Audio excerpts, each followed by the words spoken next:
Hi all, welcome to today's session, and in today's class we are going to discuss about the expression for electrical conductivity, thermal conductivity and Widemann-Franz law. So, in order to derive the expression for Widemann-Franz law, we should derive what is electrical conductivity and what is thermal conductivity. So, let me start.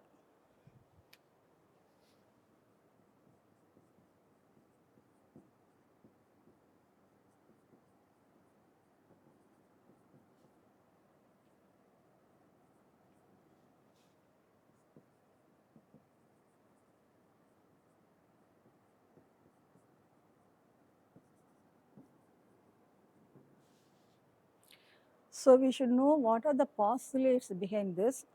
So, what happens in the presence of the field and what happens in the absence of the field.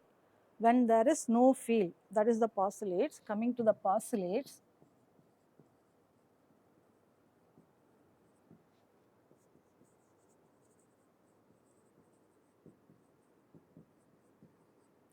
so when there is no field, so all the electrons are move in random direction.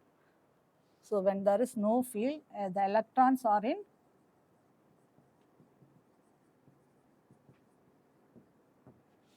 so it will move like this.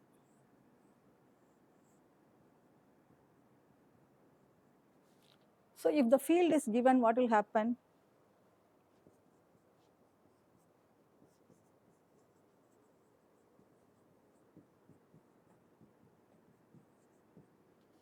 So all the electrons are aligned in a particular direction. That is, all the electrons are come towards the positive terminal.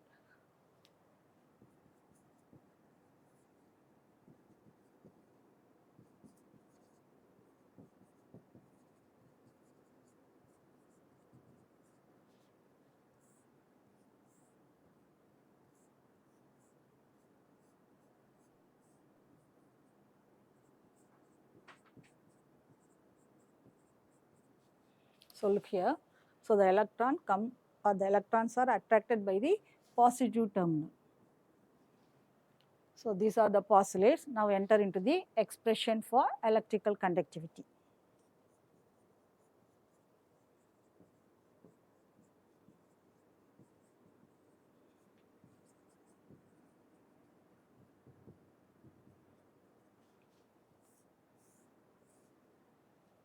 So we are going to prove that is sigma is nothing but coefficient of electrical conductivity.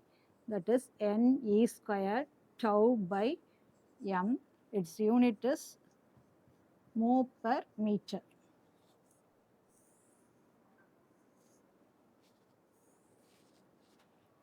So coming to the definition of electrical conductivity. So it is defined as the amount of current that flows through the conductor per unit area per unit time maintained at unit potential gradient. So that is the definition for electrical conductivity. So it is nothing but the amount of current that flows through the conductor per unit area per unit time maintained at unit potential gradient. So now get into the expression for electrical conductivity.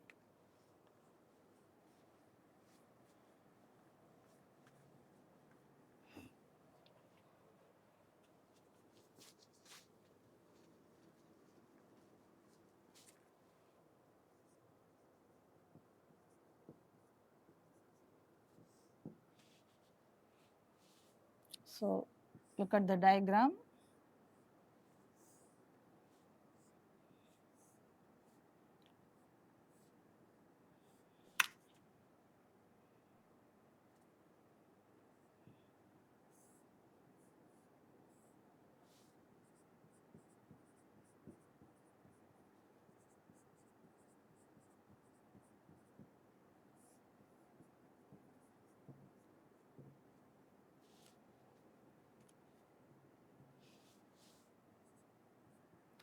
So you should carefully note this minus and plus sign because the electrons flows from the negative terminal and attracted towards by the positive terminal. Don't change the terminals, okay.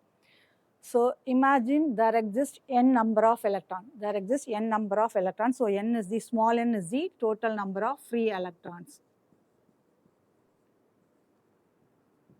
we assume that, okay, and V is the, or Vd is the velocity, that is nothing but Vd means drift velocity. And you know that E is the charge of the electron.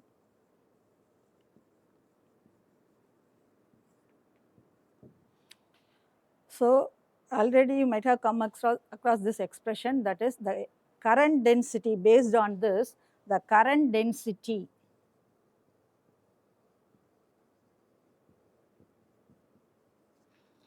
J is equal to, so from all these things, so we can write it as minus N E V D. That is equation number 1. So the negative sign indicates the charge of the negative charge of the electron. And you know that suppose if the field is increased, that is the velocity also increases and the electron get accelerated. So the acceleration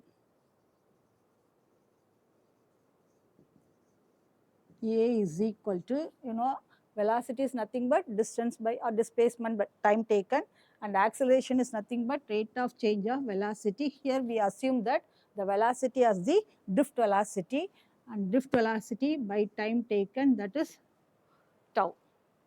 And from this we can write Vd is equal to A into tau. That is equation number 2. And you know that according to Newton's second law,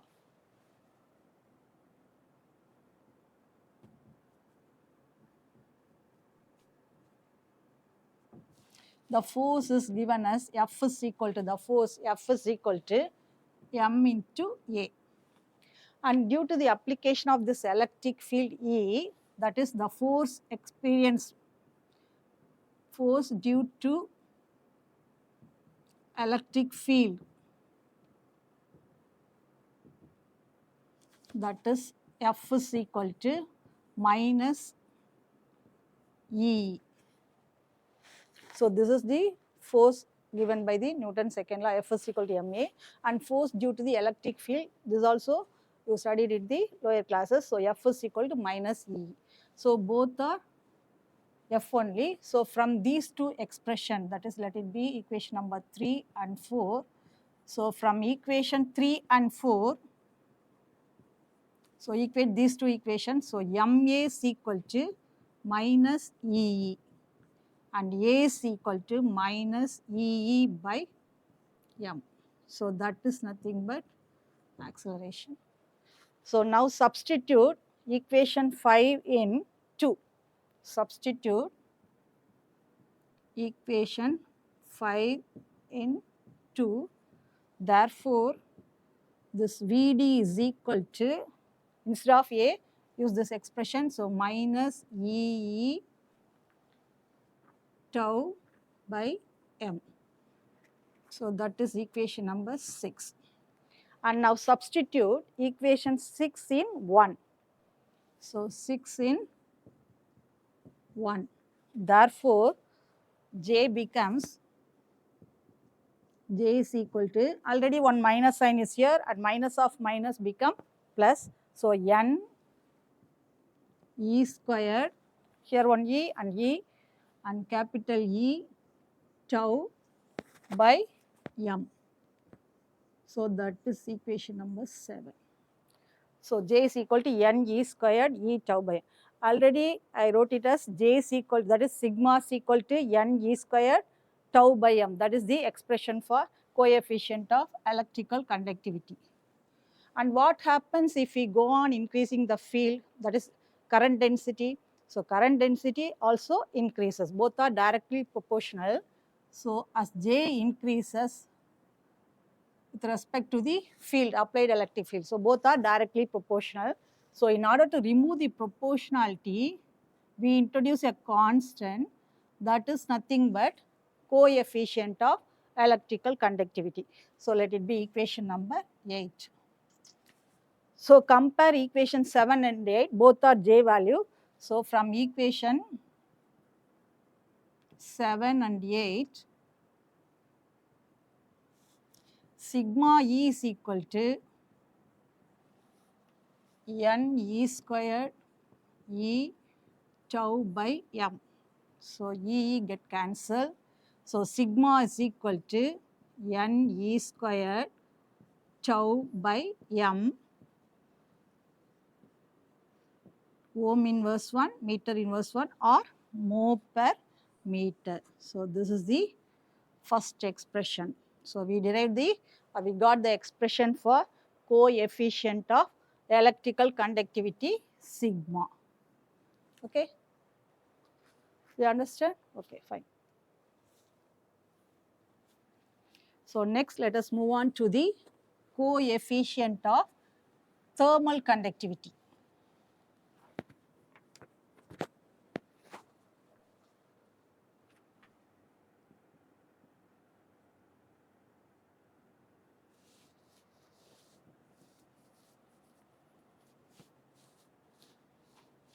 So coefficient of thermal conductivity is defined as the similar way you have to explain this coefficient of thermal conductivity. So the coefficient of thermal conductivity is defined as the amount of heat. Instead of current, you have to write heat here. So amount of heat that flows through the conductor. Imagine this as the conductor. So that flows through the conductor per unit area, per unit time, maintained at unit temperature gradient. So where we put, that is in the previous case, we defined as amount of current and then maintain at some potential gradient. So here amount of heat and maintain at some temperature gradient. Okay. So first you have to write the definition. So expression for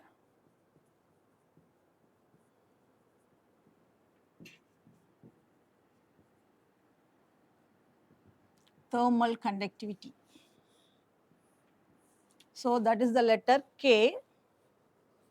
K is equal to half N V squared KB tau watts per meter per Kelvin.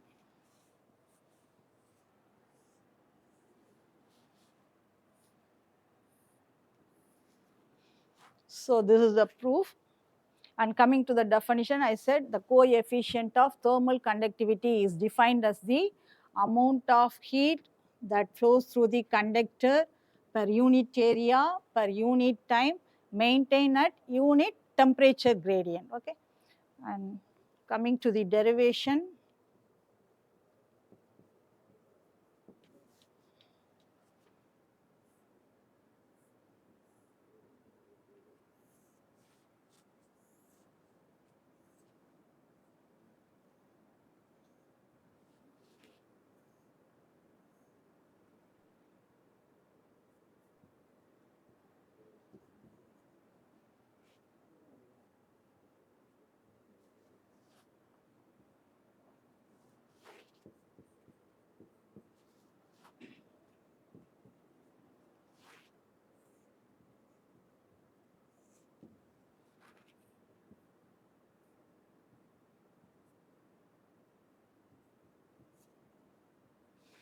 so imagine this is a conductor, a uniform rod. Okay.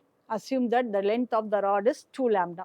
So let it be that is the uniform rod AB. Imagine a rod AB of length 2 lambda. So one side, that is a temperature maintained at end A is, that is T1, which that let it be the hot end, and the temperature maintained at the other end, that is at end B is the cold end, let it be temperature T2. So let's see is the area of cross section which is at a distance, equal distance from both the ends, that is equal to lambda, that is mean free path lambda. Okay. So this is a description. So you have to consider a uniform rod AB of length 2 lambda and T1 and T2 be the temperatures maintained at, that is end A and B, which is the hot and cold end. Okay. So and imagine the, that is another one point C, which is at equal distance from both the ends, that is equivalent to the mean free path lambda. Now you know that that is the amount of heat that flows through the conductor. Normally we use the letter Q. So the amount of heat that flows through the conductor is directly proportional to what and inversely proportional to what? So it is directly proportional to the area of cross section A time T and difference in temperature T1 minus T2. And it is inversely proportional to the length. So we assumed here as 2 lambda. So let it be 2 lambda. So the amount of heat that flows through the conductor is directly proportional to the area of cross section A and time T and difference in temperature, that is T1 hot end and cold end T1 minus T2, and it is inversely proportional to lambda, that is 2 lambda, that is the length. So in order to remove the proportionality, we introduce the constant that is nothing but coefficient of thermal conductivity K. So K, again write A T T1 minus T2 by 2 lambda. So by definition, I said per unit area and unit time. So both A and T becomes 1. So we simplify and write it as K T1 minus T2 by 2 lambda, since A and T is equal to 1 by definition. Okay. So from this K is equal, because we are going to find this K value only. So K is equal to Q into 2 lambda divided by T1 minus T2. So that is equation number 1. So after getting this Q value, we have to substitute it here and we can get the expression for coefficient of thermal conductivity. So I said that is the electron, there is an imagine here the electron can act like a gas molecule. So there is an equal probability of the electron that can travel in all possible 6 directions.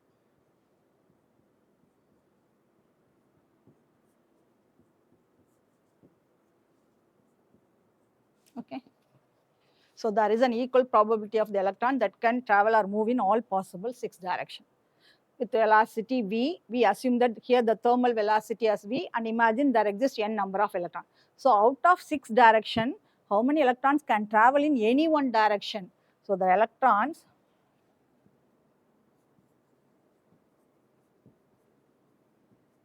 travel in one direction, any one direction per unit area per unit time, that is equal to out of 6 direction, 1 direction, and we assume that n is the number of electrons moving with velocity, thermal velocity here, we assumed it as v. So 1 by 6 nv electrons can travel in any one direction.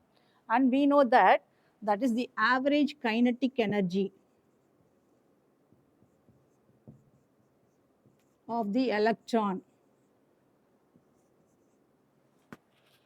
So the average kinetic energy of the electron that travels from n A to B across C.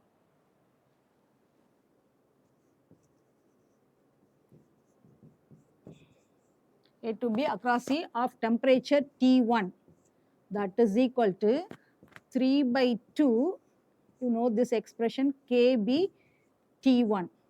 So where Kb is the Boltzmann constant. Okay. And similarly, the average kinetic energy of the electron that travels from, so I said there is an equal probability of the electron that can move in all possible 6 directions. So that is Nb to A, that is at temperature T2. Similarly, for temperature T2, we can write it as 3 by 2 Kb T2.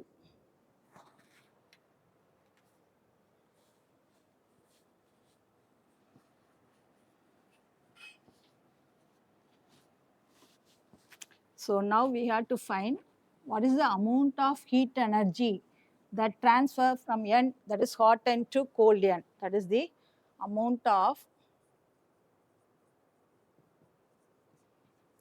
heat energy flows from end A to B across C is given by, that is the number of electron crossing per unit area per unit time, that is 1 by 6 MV, the product of 1 by 6 NV into that average kinetic energy of the electron 3 by 2 kb T1. So if we cancel these two, so you can get it as 1 by 4 NV kb T1. So that is equation number 2. And similarly, the amount of heat energy that flows from N B to A, similarly from B to A across C of temperature, this is T1, and at temperature T2 is given as, you can write the same sentence here and put it as, instead of A to B, you write it as B to A across C once again of temperature T2, can be written as 1 by 4. Similar way you have to write NV kb T2. That is equation number 3. So now tell what is the net amount of heat energy that flows through the conductor, that is from hot end to cold end. So from these two expressions we have to find the, therefore the net amount of heat energy from, that is hot end to cold end, that is taken as Q, is equal to, so in order to find the net amount of heat energy, this is at very high temperature and this is at the somewhat low temperature compared to this. So in order to find the net amount, we have to go for the subtraction. So take the common terms outside, and 1 by 4 NV kb T1 minus T2. So that is equation number 4. So now we got the value of Q.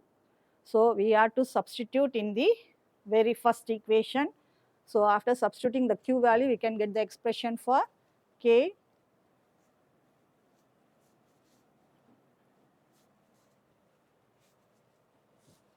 So therefore, substitute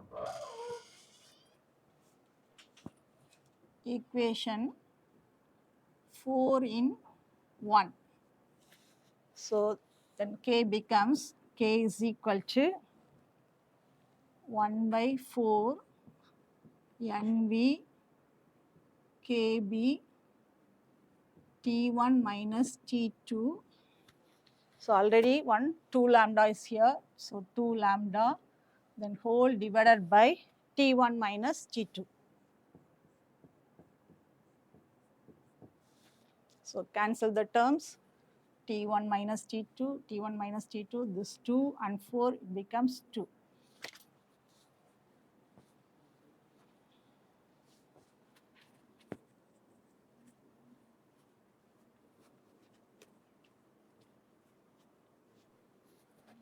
So therefore, K is equal to, so 1 by 2 N V kb lambda.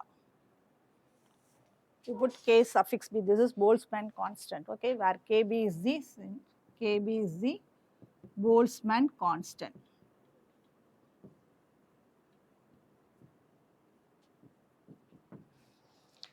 So we have to eliminate this lambda, then only we can get the expression for this coefficient of thermal conductivity. So instead of lambda, since lambda is equal to tau into V, we know that the velocity is nothing but displacement by time taken, okay. And then from this, that is the displacement, here we assume that lambda. So lambda is nothing but displacement, means we have to cross multiply. So velocity into, we assume that velocity as thermal velocity, and that is the time taken. So lambda is equal to tau into V, or this is, since for metals tau is equal to tau C. So I simply put it as, instead of tau C, as tau. So now substitute it here, that is equation number 5, and let it be 6. Substitute equation 6 in 5. So therefore, K is equal to 1 by 2 N B Kb. So instead of lambda, tau into V. So V squared tau. So half n V squared Kb tau. Watts per meter per Kelvin.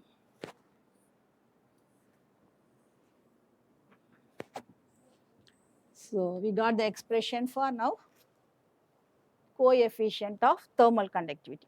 So from these two, that is electrical conductivity and then thermal conductivity, let it be equation number 7. So we'll get into the Wideman's Franz law. So what is Widemann-Franz law means? So it states that is the ratio of thermal conductivity to electrical conductivity is directly proportional to the absolute temperature T. So coming to the statement, that is Widemann's law.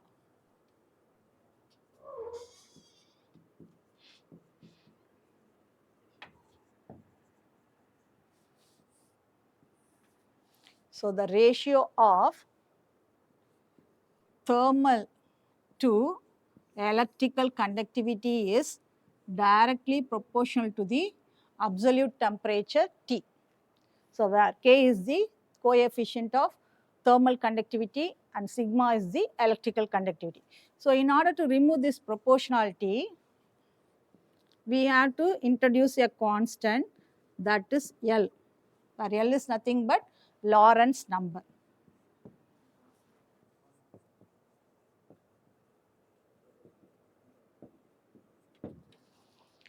So the ratio of thermal to electrical conductivity is directly proportional to the temperature. So in order to remove this proportionality, we introduce a constant. This constant is nothing but Lorentz number and it is equal to 1.12 into 10 power minus 8 watt ohm per Kelvin square.